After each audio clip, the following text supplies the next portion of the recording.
I think that me and you probably connect quite well is that Collabosaurus, obviously, the way that brands or founders actually collaborate with each other means the more likelihood of success, right? And that means that you're essentially, working with someone else, and 2 brains are better than 1 brain, and 3 brains are better than 1 brain. And the better your collaboration is with other people, and the better that you can form strategic alliances, the more likely you're going to be successful. 100%. And I guess that's what probably comes back to Thankly and what I believe in. And why I created Thankly was around the fact that, that you are a product of your networks. And the reality is that if you can actually harness those networks and keep in touch with people and show people some gratitude, you'll stand out in a crowd. You'll stay memorable, essentially. So I think that's probably actually the premise behind both of our businesses is actually connection. Yeah.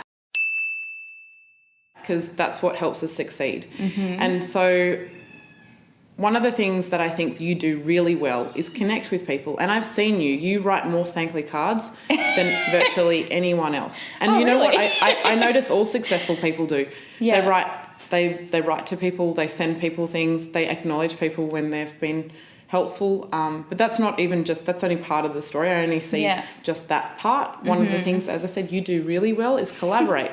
And one of the things I often see that often happens with founders, they get so hooked on their idea that they get sort of trapped behind a computer, building and, worrying about particular things and really probably not getting amongst it. Yeah. I see you, especially amongst the female startup community, particularly in Sydney, which is pretty small. Like, everybody. Do I? Yeah, I love you. You're so networked in. Yeah. And I say that because it's not just about networking and giving people business cards. Oh, no, yeah. No. It's about actually truly connecting. Yeah. Because if you came to me and asked me for something, honestly, that there would not be anything that I would say.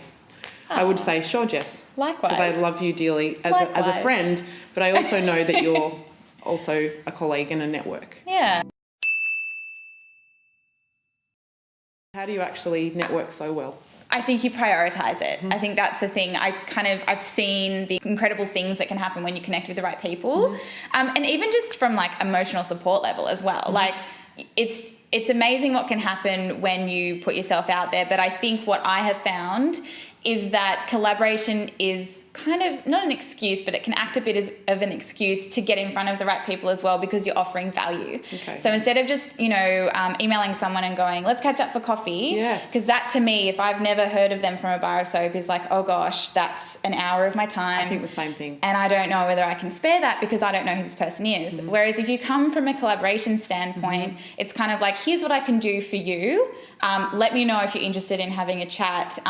We can kind of connect from a marketing perspective, but then there's offshooting effects of great networking. Yes. And that's kind of how I've built awesome people around me, is because I admire lots of people and I go, I really want to collaborate with you. Let's figure out a way to do this. Here's some of my ideas. What do you think?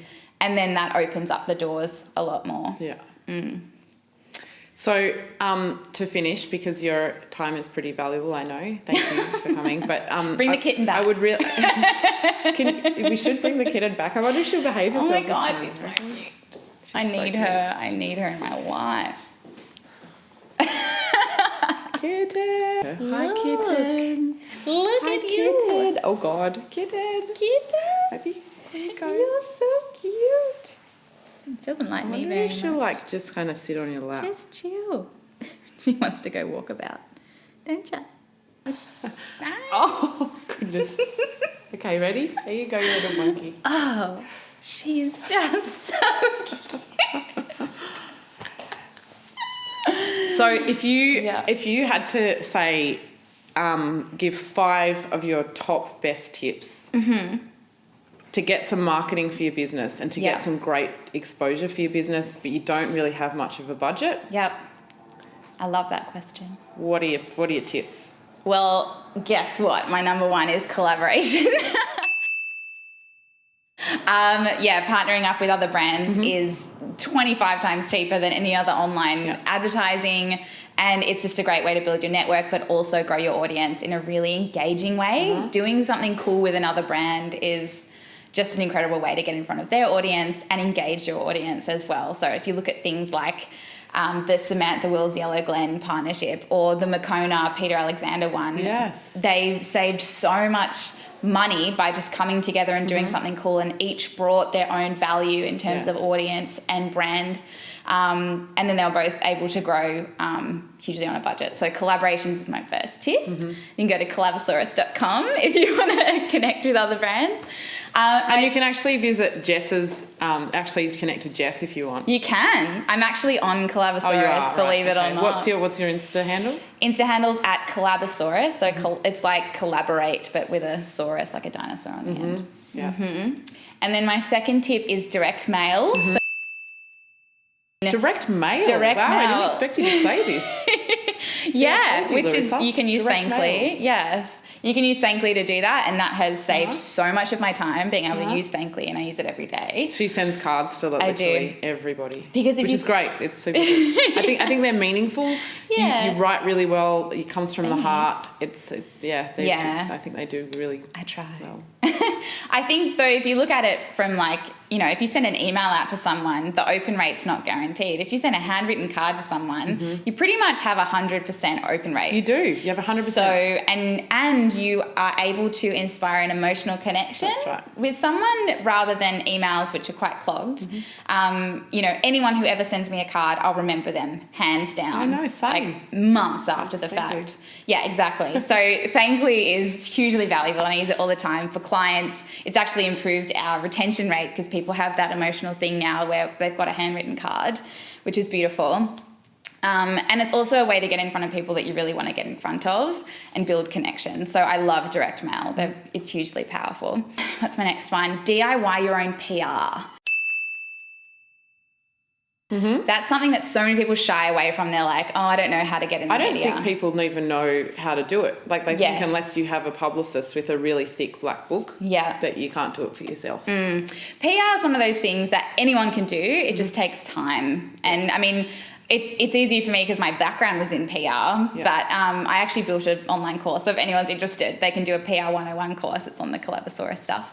But really, it's the exact same principle as if you wanted to connect with someone in your network. You build relationships with journalists and bloggers. And so when the time comes that you have an interesting story or that they're writing on something that's that relates to you, you'll be top of mind. So DIY your own PR. And if you've never checked out Source Bottle, SOURCE Bottle, that's a great place to start. It is. One of the things that I have found really helpful is actually, really looking at the journalists that you want to write about your business. And instead of just approaching them with just a media release, 3-page media release, just having something so that you can build some kind of connection. So that even might be just following them on Twitter or follow, because all journos are on Twitter, or if you don't know that, or just potentially having someone where you can actually, you comment on some of their things, and after a while your name will come up a few times, so that when you do reach out to them, they think, I've heard that name. I know that person. Yeah, I mean, they're just people at the end of it, at the end of the email, right? So, and then the other thing also is that I think also if a journalist writes about you, say if they're from if they're from Startup Daily or Australian Financial Review or whatever it is, send them something afterwards. It doesn't have to be a Thankly, but just send them something. It should be a Thankly. Yeah, look, it's really important to say thank you because it's a relationship build after all, and they've got an exposure for your business worth thousands of dollars in ad spend. So, and I think it's important as well not to approach a press pitch as like this sales pitch. Approach it from a place of feedback or how can I help you? Because often journalists are writing stories on things that you have no idea what they're writing about. So it's kind of like asking them and being really open, be like, here's what I do, but let me know what you're working on. If there's any chance we could work together on a story, I would love to help you in any way I can. And that's such a lovely point of difference and a way to come across, I think. It's almost collaborating with journalists. Exactly. Okay. PR? Yeah, PR. I'm trying to think what the next one is. Oh, yeah. So incentivized referral-driven marketing is incredible. So if you have even one client that thinks that you're doing amazing, there's so many ways that you can grow your business off, that even if you're starting today and you've only got the one client or you've got a group of 5 clients or something, make sure that you really foster that relationship, but also let them know how they can help you as well. So, if you go above and beyond for a client, make sure you ask for a testimonial statement, build a case study around it, and then ask if they have any friends or people in their network that would also benefit from your services. I'll give you $100 finder's fee or something if you pass on my details. So incentivizing it gives it a great sort of edge so that someone are extra motivated to promote you, and also it makes them look awesome because, so to give you an example, like I think you do it with Thankly, but if someone goes, okay, you get $100 if you refer me on, and then your friend gets 25% off. So then you can look like a hero going, I can actually get you 25% off with Jess. She's really awesome. I'll introduce you, and then you benefit as well. So it's like this win-win It's thing. a referral or a finder's fee, really. Exactly, yes. So if you can find a way to incentivize someone to tell their friends, that's really powerful. So referral is another one. Yeah. I'm trying to think of the last one.